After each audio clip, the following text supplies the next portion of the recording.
So the next thing that I have been learning throughout this journey is that starting a business is not cheap. I don't care what nobody tells you. You cannot start a business with absolutely no money. Starting a business is not free. If it were free, everybody would be doing it. It's not cheap. Starting a business is investing in yourself, and investing in yourself means you probably have to spend some money in order to build yourself, put yourself forward, and get yourself where you want to go. So while you don't have to, if you're selling products, while you don't have to buy your products in bulk and spend all of your money on that, there are still costs as far as running the business, as far as having the supplies you need for your products. Like, there's still those small costs that add up. Some of the costs that you need to be mindful of are registering your business to keep it legal. So I won't go into all of this because I am definitely no expert on it at all. But I have learned a little bit about the different entities that your business can be. In my case, so of course, the most common one that we all hear, everybody has it, is the LLC. So that's just an example of a type of entity that your business could be. I personally, my business is not an LLC. There's honestly different levels to having a business, and right now I'm just starting out, so I didn't need to start an LLC just yet, but don't worry, I will get my business to that point and an LLC will be on the way. But right now, my business is, I'm operating as a sole proprietor. So my business is a sole proprietorship, and my business is registered under a fictitious name, or in some states that would be also a DBA. So that cost me, with everything, about $100. It's $50. Well, in the state of Florida, it's $50 to register your fictitious name, but you also have to do a couple of other things to square that whole process away. And in total, based on the county that I'm in, it was $100 in total. So there's that. You have to be mindful of supplies for your business. So if you're shipping things off, you have to be mindful of packaging. Whether you're doing fancy packaging or just simple basic packaging, you still are essentially paying for packaging. Business cards, like, that's always important for any type of business. So you probably have to pay for that too. Of course, electronic business cards, you wouldn't have to, because you can make that on a free website and just use digital ones. But if you are printing business cards and sending them with products when you sell, then you'll have to think about the cost of printing them too. So that's one thing. You have to think about supplies for your actual product. So in my case, with constructing wigs, for each wig I need a wig cap, a dome cap. So there's that. I need bleach for each wig to bleach the knots on closures. I need needle and thread. I need, like, the basic supplies that I would need to construct a wig. Basically, like, in whatever business that you're in, whatever product that you're providing, you'll need to think about the supplies that you'll need to create your product. So there's that. You'd have to think about website costs if you are doing a website. One second, I got a cough. Okay. If you are doing a website, you'll have to think about website costs. I don't think any website is free, to be honest. Right now, the website platform that I'm using is Wix, because you don't have to pay for the website until you publish it. So basically, I'm able to actually create my website for free. And once my website is fully created and I'm ready to publish it for it to be active, that's when my plan starts, and that's when I would begin paying for it. So honestly, all the websites that I can think of off the top of my head, Wix, Shopify, Squarespace, GoDaddy, all of them, they all cost money. So, and there's tons of different website builders and stuff like that. So I guess do your research. If you can find a free one, then great. But most of the main websites that work with a lot of different shipping programs and payment integrations and stuff like that, most of them cost money. They might not be too expensive, and most of them can be broken down into monthly plans, but they still cost money. Like, it's not going to be free. So there's that to think about. Having products on hand for marketing, that is a cost that I honestly didn't even think about really. And like, I have been ordering hair for samples and all that stuff, and like, you know, narrowing down vendors and stuff like that. But I didn't even think about the fact that like I need extra hair that I'm not using to make wigs out of or anything like that for marketing purposes. Like, I haven't made my bundle pictures yet, like the pictures of the actual product to say like, oh, body wave hair, this is what the bundles look like. I haven't made those yet. And I realized, like, you know, when you're buying hair to actually use it, what I was doing before was, when I would get hair to use it, I would take pictures of the bundle, just in case that company, this like ended up being the company that I went with. I would take pictures of the bundle as good as I can and then do the hair. So the issue with that is sometimes you think you want a background for your bundles, and then things change and you realize like, oh, it's either not flattering, or it wouldn't look right on a website, or it just doesn't look right in general, or you just don't like the pictures and you kind of want to go back and retake them. Well, if you used if you use bundles that you done use for a wig, you can't retake the pictures, and you're stuck now with ugly marketing pictures. So I realized recently that I needed to buy like just bundles that were specifically for marketing. And not only for pictures, but not only for like your advertisement pictures, but also for more content, like having bundles where you can, you know, take a video of what your hair looks like, and you know, like not having to wait until you make another order, somebody makes another order, to be able to do a little video of your hair and stuff like that. Like being able to have hair on hand. And, you know, if you're the type that markets in person, then you want to make sure that you have bundles on hand for people to see and feel in real life. So that's just something to think about as far as supplies for marketing. But the last cost that I had written down is your P.O. box. And this was actually my next tip too, is to get a P.O. box. If you have a business, if you are marketing, or if you are providing any kind of service or product or anything like that, get a P.O. box. Unless you are only doing business to family and close friends, get a P.O. box. Like, there's no reason that you should be putting your personal address on the internet, on packaging, on your website, anything like that. And if you weren't thinking about having a P.O. box before, or if you didn't think you needed one, think about the fact that you will have to put a return address on things. And if for whatever reason, somebody has to exchange an order, or something gets messed up and they have to send stuff back to you, you don't want to give out your personal address. Like, it's not safe. It's not safe at all. So, you know, the safest and smartest way to go about it is to just get yourself a P.O. box. Just do it. It's not that expensive.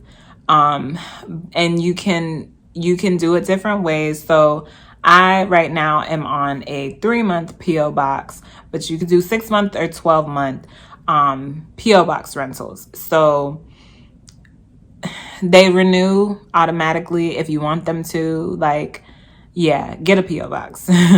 But that is also another cost that you would have to think about. So for the 3-month PO box, I believe mine is $39, I want to say, in total. And you can either break it up in the monthly amounts or you can pay it all at once.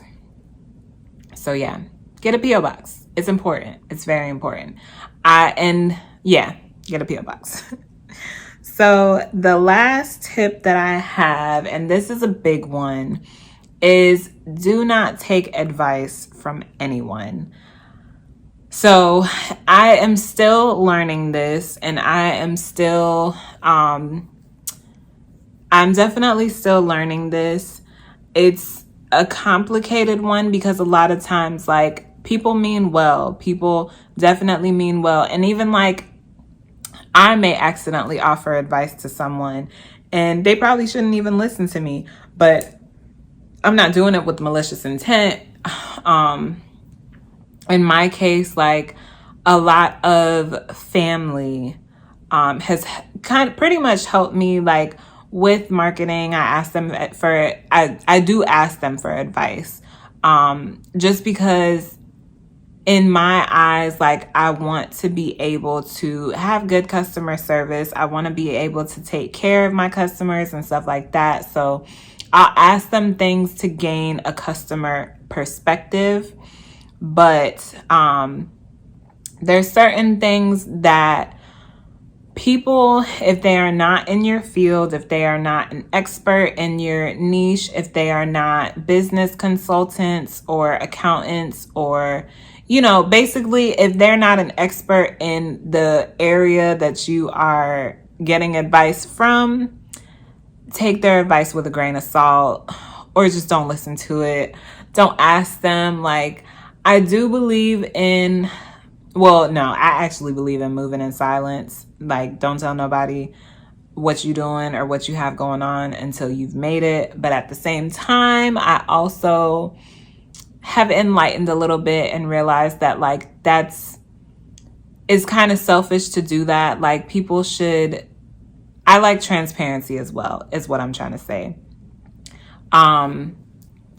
But as far as, like, taking advice from people, you kind of have to be careful of how much you share about your business plans and stuff like that, because people, without realizing it, will tear you down, will tear your ideas down. And if you change the great ideas that you have had because of someone that isn't even in your target audience, you are hurting yourself. You are absolutely hurting yourself. And I'm learning this too, and I'm hoping that I can overcome it at some point.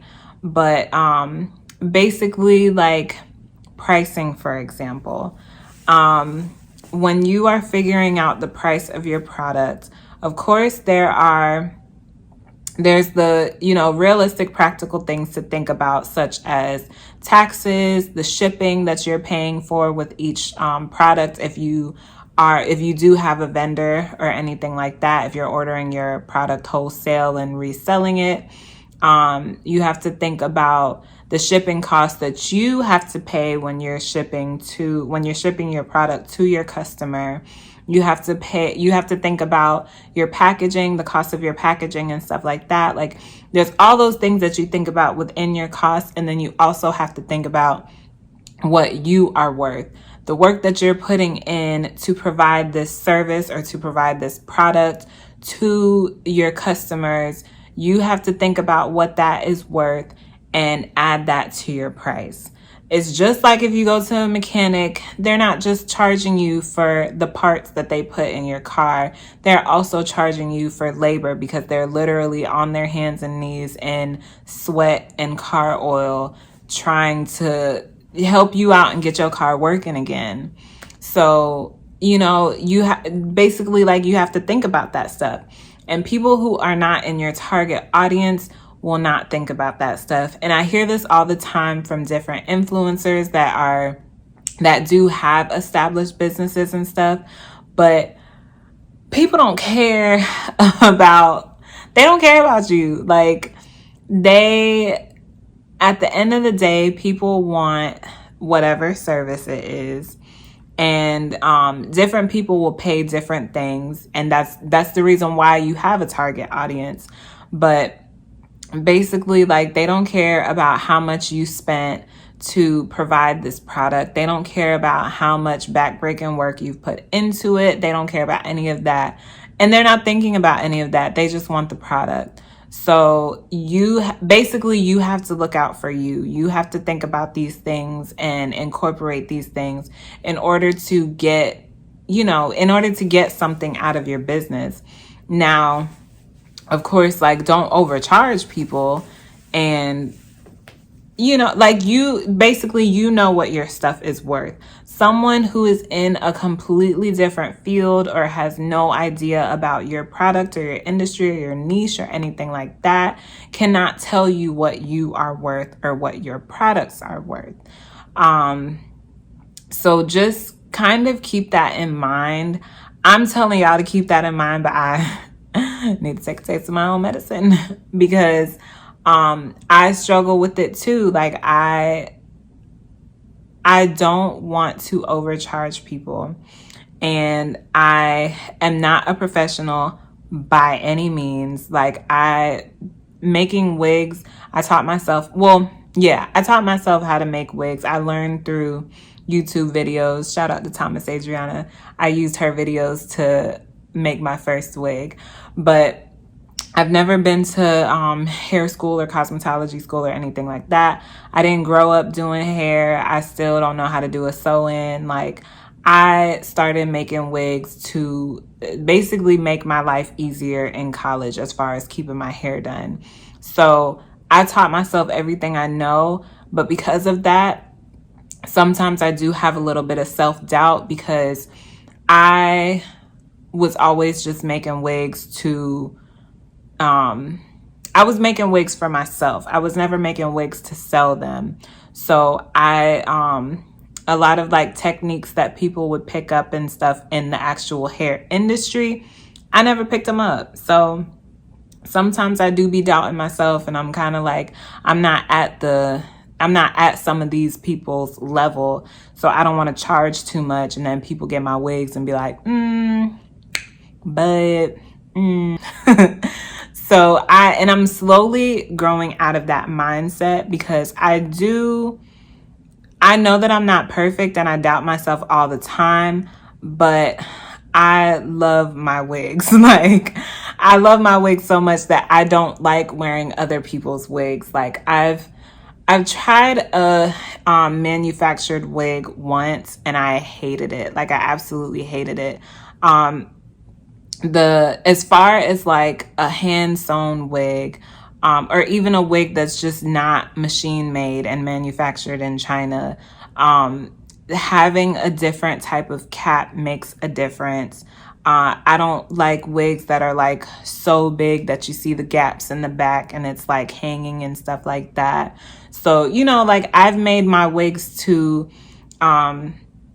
tailor myself, and it's like, that's what I want to give to other people, because after wearing a manufactured wig, I was like, a machine made wig or whatever, I was like, nah, like, how do people do this, so yeah. But anyway, all that is to say that sometimes I'll let people that know nothing about the wig industry and the hair industry, and they don't know anything about like basically my target audience. They don't know anything about average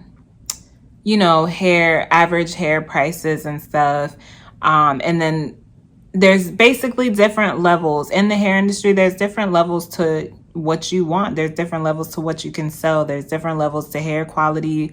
There's different levels to wig quality.